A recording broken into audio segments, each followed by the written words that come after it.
Ladies and gentlemen, friends, colleagues, thank you for being here. Let me begin with a question. What happens when a political leader riding high on rhetoric and theatrics finally makes a mistake too large to be concealed by slogans, by spectacle, by bluster? Well, we may be about to find out because Donald Trump, love him or loathe him, just made a very big mistake. And the even more alarming reality is this: no one, not his party, not the opposition, not the media, and certainly not the American people, are ready for the consequences. What is this mistake? It isn't simply a gaffe, not a misstatement, not even one of his all too frequent slips into authoritarian fantasy. No, this is structural. It's economic. Trump has once again leaned on the tired illusion that you can run an advanced capitalist economy the way you run a casino, through risk, spectacle, and the short-term win. He's doubling down on policies that pit worker against worker, region against region, and America against the world. And here's the mistake: he believes the consequences will never catch him. Every empire has had leaders who imagined they were untouchable, who thought the economy could bend indefinitely to their will. Rome had emperors who thought bread and circuses could cover up decay. Britain once thought colonial riches would flow forever. Today, Trump is making that same error, believing that tax cuts for the wealthy, deregulation for corporations, and empty promises to working Americans can coexist without producing a reckoning. That reckoning is coming, and no one is ready because both political parties are trapped. The Republicans cheer him on, blinded by short-term gains. The Democrats, instead of presenting a bold alternative rooted in addressing inequality, continue to triangulate, to hedge, to hope that Trump will destroy himself.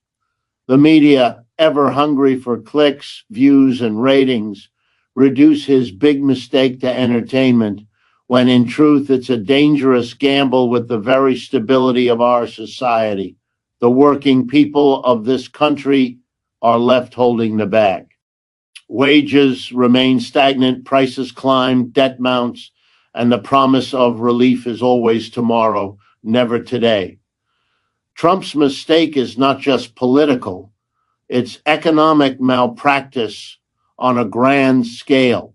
And when the next downturn, the next crisis, the next unraveling arrives, the American people will discover that the system was not designed to protect them. It was designed to protect those at the top, the very people Trump has been serving all along, behind the theater of populism. Trump's economic strategy has often resembled less a carefully crafted policy framework and more a series of wagers placed on the table of a casino. At first glance, it can look bold, decisive, and even exciting to those who see politics as a spectacle. But beneath the surface, this approach reveals itself as a dangerous gamble, one that prioritizes short-term appearances of success while ignoring the deeper structural weaknesses of the American economy. To treat the nation's economic foundation as though it were a slot machine is not only reckless, it is a profound misjudgment of how fragile the current system already is. For decades, the United States economy has been built on contradictions: rising productivity paired with stagnant wages, soaring corporate profits existing alongside growing household debt, and financial speculation overshadowing real industrial investment. Trump's policies did not resolve these contradictions. They intensified them. By cutting taxes heavily for corporations and the wealthy, he fueled an already bloated inequality. The wealthy did not reinvest those tax breaks into creating secure, well-paying jobs or revitalizing industries. Instead, they poured much of that money into stock buybacks, speculative ventures, and further concentration of wealth at the top. For the average American worker, little changed in their day-to-day reality. At the same time, Trump's deregulatory push removed what modest safeguards existed against corporate excess.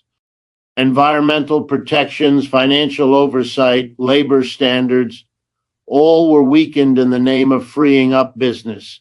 This was supposed to spark innovation and growth.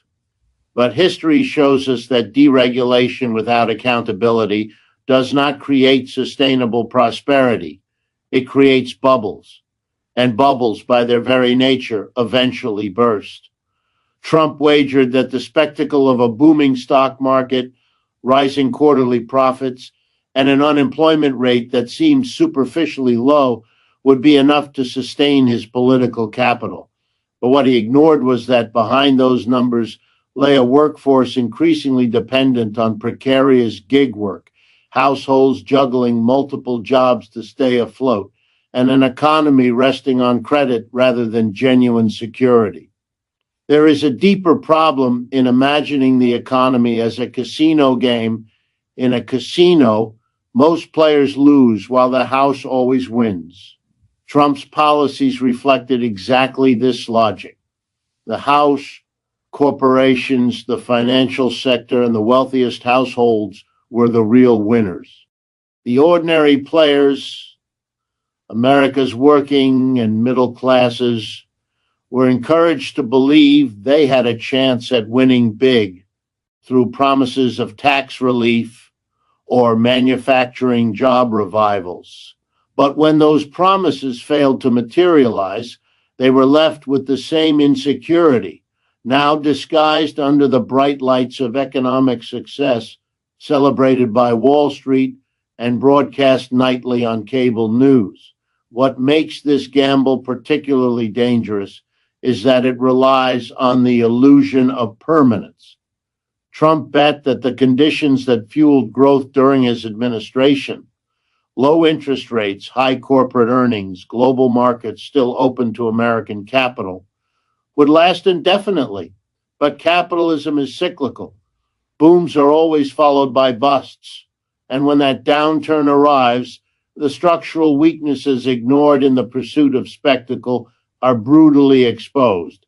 The reliance on debt, the fragility of service sector employment, the deep inequality in wealth distribution, these are not weaknesses that can be papered over forever. Perhaps the most telling aspect of this casino-style management is its disregard for the real human costs of economic fragility. Families living paycheck to paycheck cannot treat their lives as a series of bets. They cannot absorb sudden downturns without catastrophe. Yet Trump's policies assumed they could, that somehow the mirage of opportunity would suffice to keep frustration at bay. History, however, teaches us that when working populations are repeatedly promised prosperity and repeatedly denied it, the political consequences are explosive. Disillusionment spreads, and anger can erupt in unpredictable and destabilizing ways. The fundamental error lies in believing that an advanced, complex economy can be governed like a spectacle designed to keep people entertained. In a casino, distraction is essential. Lights, noise, constant movement, all to keep players from realizing how much they are losing. Trump, too, leaned on distraction, inflammatory rhetoric, cultural battles, endless drama. All of it masked the fact that economically, he was doubling down on policies that benefited the few while leaving the many vulnerable. That is the essence of the gamble, and that is why it is so dangerous. It is not sustainable. When the tables turn, as they always do, the consequences will be borne not by the House, but by the players who can least afford to lose. The central paradox of Trump's political success is that he managed to present himself as the champion of the working class while simultaneously advancing policies that overwhelmingly favored corporations and the wealthy. This is the essence of the populist illusion. It is a performance that relies on powerful rhetoric, symbolic gestures, and the careful construction of an image that masks the real beneficiaries of his governance. For millions of Americans, particularly those who felt abandoned by decades of political neglect, Trump's voice sounded authentic. He spoke of factories reopening, jobs returning, and communities long left behind being restored to prosperity. He promised to drain the swamp, to end the influence of elites, and to put working families first. But once we look beyond the words and measure the actions, the illusion unravels. Trump's tax policies provide one of the clearest examples. The 2017 Tax Cuts and Jobs Act was sold as a way to deliver relief to ordinary Americans, to put money back into the pockets of working families. The reality was starkly different. The overwhelming share of the benefits went to the wealthiest households and the largest corporations.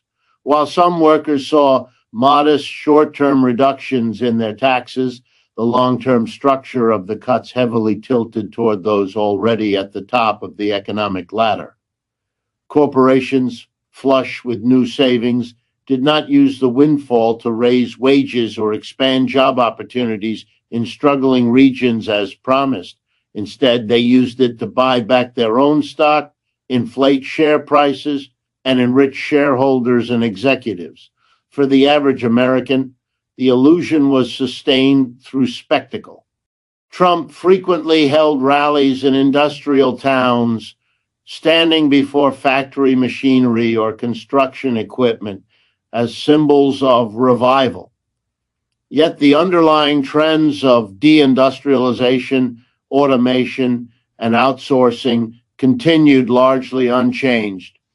The few symbolic announcements of factories returning were exceptions rather than transformations, often accompanied by heavy subsidies or political theater.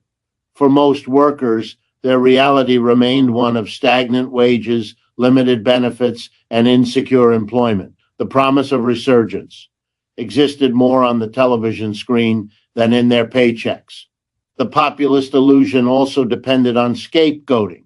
Instead of directing blame toward the corporations and financial institutions that had long reshaped the economy in their own favor, Trump pointed the finger at immigrants, foreign governments, and international agreements. By doing so, he tapped into real anxieties and frustrations, but redirected them away from the structures of capitalism that were the true source of economic pain. This move further reinforced the illusion of standing with the working class. To those struggling to make ends meet, it sounded like someone was finally acknowledging their plight. Yet, while the rhetoric created division, the material policies ensured that the existing inequalities not only remained, but deepened. One of the most dangerous elements of this illusion is the way it neutralizes genuine political energy. When millions of people believe they have found a leader who speaks for them, they are less likely to organize independently, less likely to demand systemic change, and more likely to wait for the promises of the leader to materialize. This waiting game benefits the very elites Trump claimed to oppose. While working class Americans were being told to hold on for the jobs that would return, corporate profits continued to soar, financial speculation expanded, and the gap between rich and poor widened even further. The illusion was powerful because it did not rest solely on policy outcomes. It rested on performance.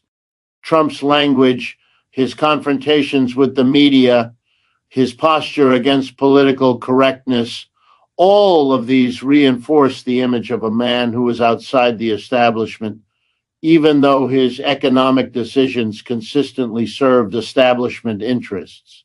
For many, the symbolic battle was enough to believe that real change was happening. But symbolism cannot substitute for material improvement. when wages stagnate, when healthcare remains unaffordable, when education costs rise, and when job security is elusive, the limits of the illusion eventually come into focus. This contradiction between rhetoric and reality is not unique to Trump, but he perfected it in ways that previous politicians had not. He weaponized the anger of those who had been left behind by decades of neoliberal policies, only to direct that anger away from the systemic forces driving inequality and toward convenient cultural and national targets. In doing so, he preserved the very system that produced the inequalities in the first place.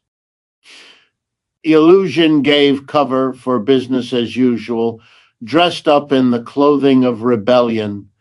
The deeper tragedy is that working Americans once again found themselves in a cycle of hope and betrayal. They hoped for economic renewal and received tax cuts for the rich. They hoped for the return of good jobs and received more precarious employment. They hoped for a voice in politics and received a spectacle. This cycle erodes trust not only in one leader, but in the political process itself. It feeds cynicism, withdrawal, and division, making it even harder to build the kind of collective power necessary to challenge the system that continually produces such illusions. The paralysis of American politics has rarely been more visible than in the years dominated by Trump, and it is this paralysis that magnifies the impact of his mistakes. On the Republican side, the pattern has been one of loyalty bordering on submission. Rather than providing meaningful checks on a leader whose policies often contradict the long-term interests of their own constituents, the party chose to embrace him fully. Trump became not just a political figure, but a litmus test for belonging within the party. Dissent was punished, loyalty was rewarded, and in this environment, critical evaluation of his economic or political decisions virtually disappeared. When Trump pursued policies that disproportionately benefited corporations and the wealthy, Republicans framed them as victories for small business and working families. When he stoked division or abandoned international agreements, they rationalized it as strength. In this way, the Republican Party did not merely support Trump, they became complicit in sustaining the illusion of his success. The Democrats, for their part, were unable or unwilling to offer a bold alternative. For years, they had positioned themselves as the party of pragmatism and moderation, believing that voters would reward incremental improvements and centrist appeals. But in the face of Trump's theatrics, this strategy looked timid, cautious, and out of touch. When Trump enacted massive tax cuts for the wealthy, Democrats criticized but did not organize around a transformative vision of economic redistribution. When he deregulated industries and weakened labor protections, Democrats pointed out the dangers but failed to mobilize around a compelling pro-worker agenda. Their strategy became one of waiting for Trump to overreach, to collapse under the weight of his own mistakes, or to alienate enough voters to lose power. This waiting game left millions of Americans without a real champion of their frustrations and needs. The media, caught between the responsibilities of journalism and the temptations of profit, played its own role in deepening this paralysis. Trump was not just a politician, he was a ratings machine. Networks and newspapers knew that his every outburst, his every tweet, and his every controversy drew in viewers, clicks, and advertising revenue. The more outrageous his behavior, the more coverage it generated. But this coverage often came at the expense of substantive analysis. Instead of deeply investigating the structural economic consequences of his policies, the media obsessed over the daily drama. A policy that concentrated wealth at the top might receive a few minutes of explanation, but a single insult hurled at a rival could dominate headlines for days in this way. Trump's mistakes were reframed as entertainment, and the deeper cost of his decisions faded into the background. This combination, Republican obedience, Democratic caution, and media sensationalism, created an environment where no one was prepared to confront Trump's biggest missteps head on. The Republicans would not challenge him, the Democrats would not transcend him, and the media would not contextualize him. For the American public, this paralysis meant that the checks and balances of democracy were not functioning as they should. The institutions that were supposed to guard against reckless leadership were instead accommodating it, each for their own reasons. The consequences of this paralysis were most acutely felt by working people. Their needs did not wait for partisan strategies or journalistic clarity. Families facing medical debt, job insecurity, and rising living costs could not afford the luxury of waiting for Trump's mistakes to undo him politically. They needed real solutions, real relief, and real structural change. Instead, they received a political spectacle where both parties failed to address their struggles meaningfully.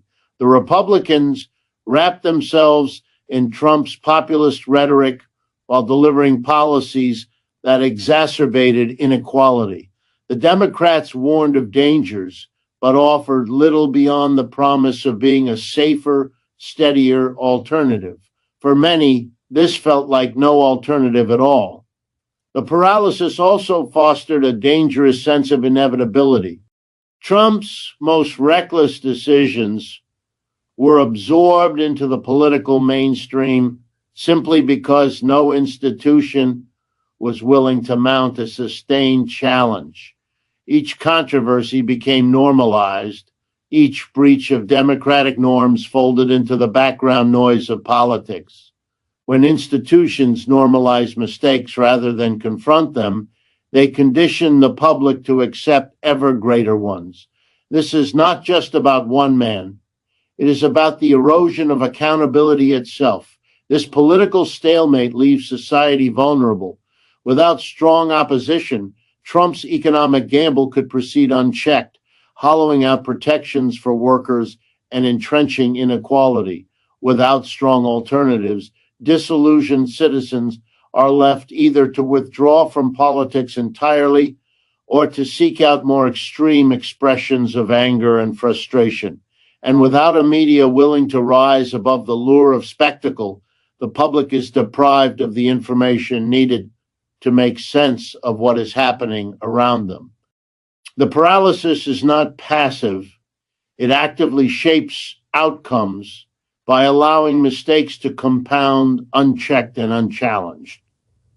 What emerges from this dynamic is a system where the mistakes of leadership do not encounter resistance, but instead ripple outward, magnified by the absence of accountability.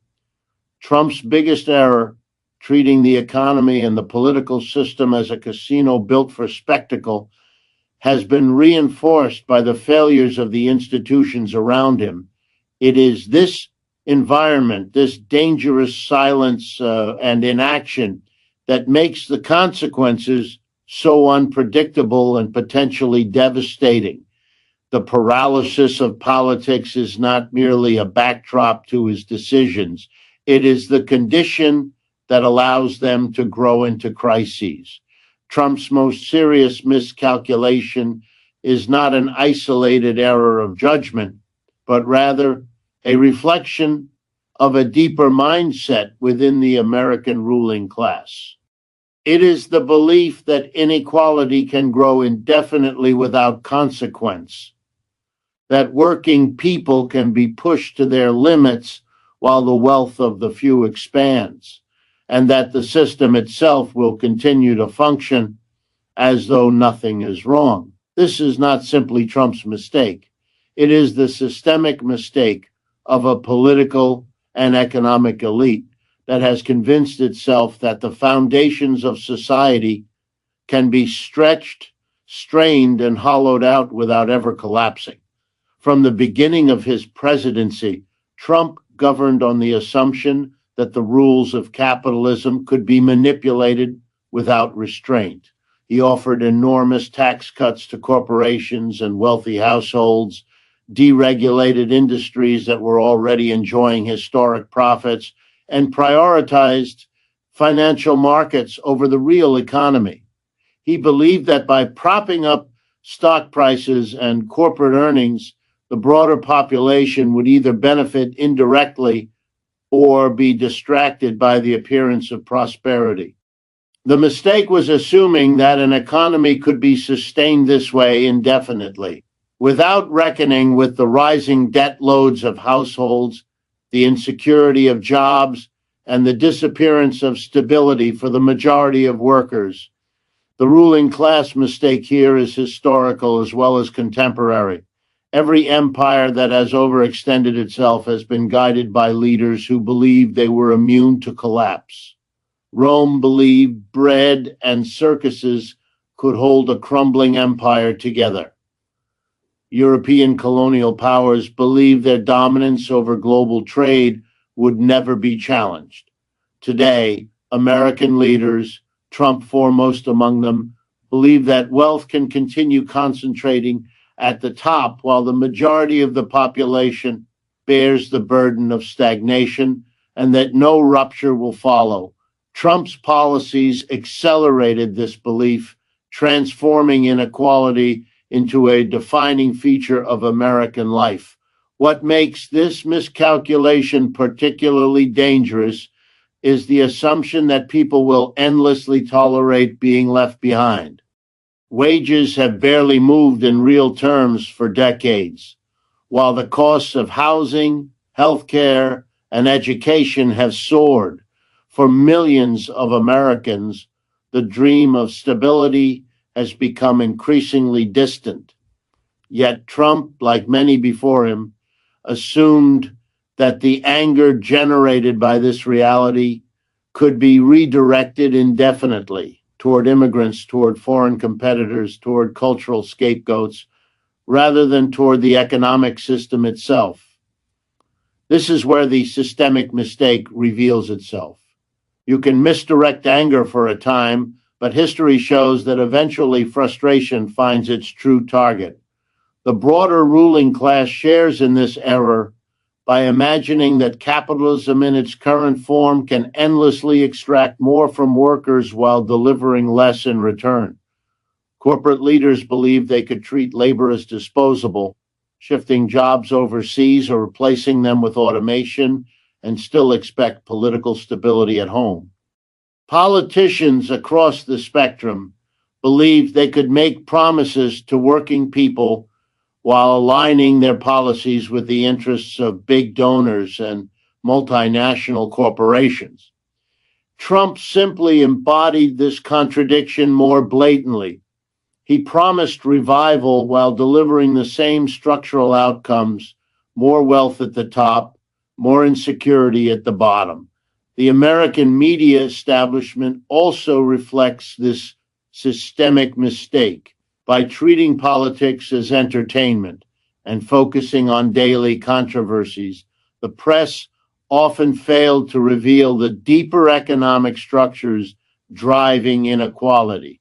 Trump's policies could be reported as just another partisan battle rather than as part of a long-term strategy that entrenched systemic disparities. This too is part of the ruling class illusion that so long as people are distracted, they will not demand meaningful change. The error is compounded by the idea that the United States is immune to the crises that have destabilized other nations.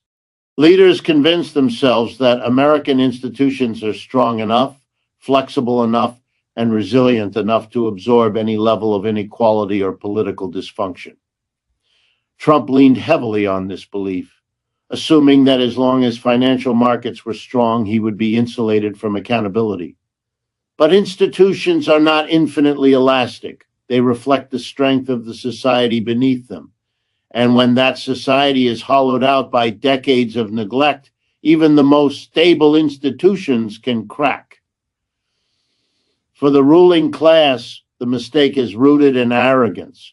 They assume that because the system has held this long, it will continue to hold. But systems do not collapse all at once. They erode over time. The erosion is visible in declining trust in government, in the anger expressed at both major parties, in the rising polarization, and in the growing sense that the American dream is unattainable. Trump's gamble was to ignore these warning signs, to act as though the facade of prosperity could cover the rot underneath. That is not just a personal misstep. It is the fundamental misjudgment of an elite convinced of its own invincibility. By deepening inequality, fueling division, and ignoring the needs of the majority, Trump did not invent the systemic mistake. He amplified it. His approach is the clearest expression of a ruling class that believes it can keep rolling the dice forever without consequence. But history suggests otherwise.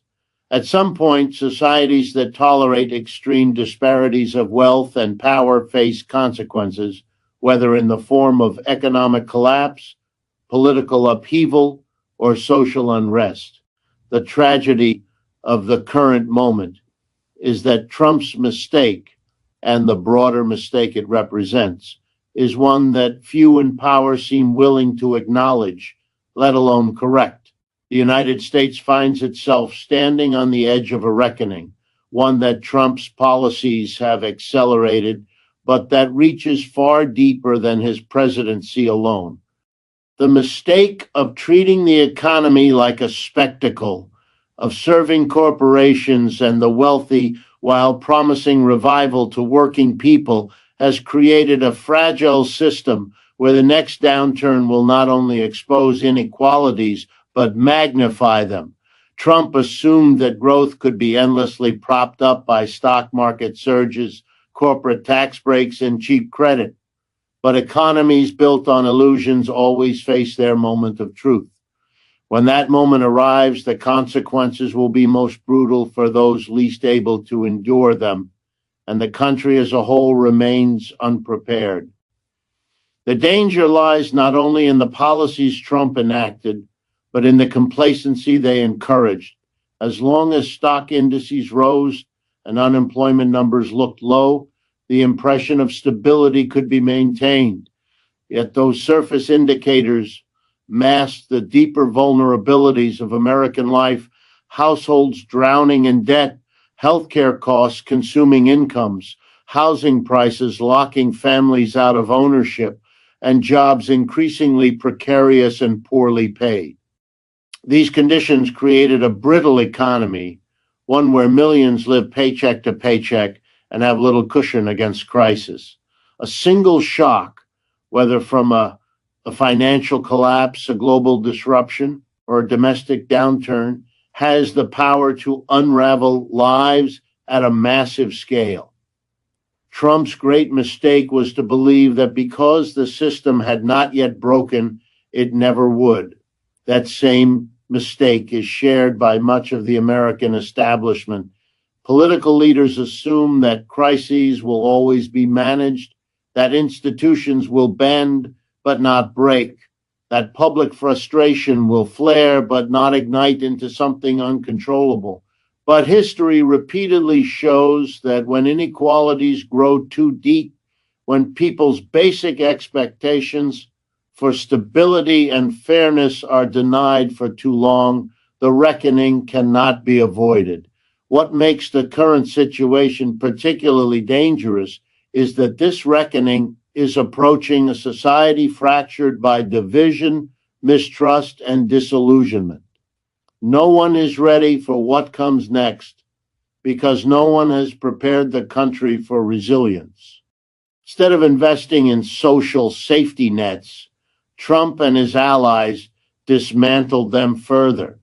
Instead of addressing the underlying causes of inequality, they deepened them. Instead of strengthening protections for workers, they weakened them. These choices leave the majority of Americans more vulnerable to crisis than they have been in decades. Should a major downturn arrive, millions will find themselves without jobs, without adequate health care, and without the savings needed to carry them through. The reckoning will not be confined to numbers on financial reports. It will be lived in evictions, bankruptcies, hunger, and despair. The political system is equally unprepared. Republicans remain committed to defending Trump's legacy and advancing policies that benefit the wealthy. Democrats, still hesitant to embrace a transformative agenda, continue to treat the system as though it can be reformed with minor adjustments rather than fundamental change. Neither side is ready to confront the scale of dislocation that a true reckoning will bring. The paralysis of politics ensures that when the crisis arrives, responses will be slow, fragmented, and inadequate. For ordinary people, this means facing not only economic hardship, but also political abandonment. The media, which has played a central role in reducing serious issues to spectacle, is unlikely to shift course when the reckoning comes. Coverage will focus on the drama of collapsing markets, the political blame game, and the human interest stories of families struggling. Yet the deeper story, the decades of policy choices that created the conditions for collapse, will once again risk being sidelined. This lack of serious public discourse only compounds the unpreparedness. A society cannot face a reckoning if it cannot even name its causes clearly. Trump's bet that the system could carry the weight of his policies without consequence is part of a broader illusion of American exceptionalism. The belief that this country is uniquely immune to the kinds of social breakdowns that have shaken other nations is widespread among elites. But inequality is not indefinitely sustainable, no matter where it occurs. The signs of strain are already visible in declining trust in institutions, in rising political polarization, in the anger that expresses itself through protest, withdrawal, or sometimes violence. These are not isolated phenomena, they are warnings. They signal that the foundation is weakening. The coming reckoning is not solely an economic one, it is also political and social. An economy that repeatedly fails to deliver stability for the majority undermines faith in democracy itself. People who feel excluded from prosperity and ignored by their leaders become susceptible to more extreme voices and solutions. Trump himself was a beneficiary of this disillusionment, but if his mistake deepens the crisis, future leaders may exploit the fallout in even more dangerous ways. The country is unprepared for this possibility because it has not confronted the roots of its discontent. The tragedy is that the reckoning could still be an opportunity to rethink the distribution of wealth, to rebuild institutions around the needs of the many rather than the privileges of the few, to invest in resilience rather than spectacle.